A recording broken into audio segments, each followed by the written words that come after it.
அந்த ஸ்கூலில் டீச்சர் ஓட்டப்பந்தயம் வச்சாங்கப்பா, நான் தான்ப்பா ஃபஸ்ட்டு ப்ரைஸு. அப்படியாப்பா? ஆமாப்பா. ரொம்ப சந்தோஷம்ப்பா. டீச்சர் ஜெயிச்சதுக்காக 250 ரூபா பரிசாக கொடுத்தாங்கப்பா.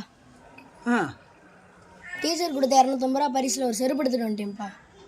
ரொம்ப ரொம்ப சந்தோஷம்ப்பா. போட்டுக்கப்பா. எனக்கு இல்லைப்பா, உங்களுக்கு தான்ப்பா.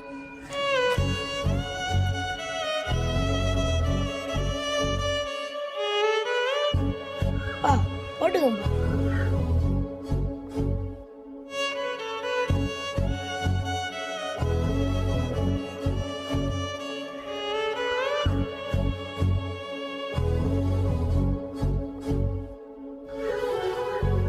எந்த ஒரு தகப்பனும் தன் பிள்ளைகளிடம் எதையும் எதிர்பார்ப்பதில்லை. இது போன்ற தருணங்களுக்கு தகப்பனின் கண்ணீரே காணிக்கை.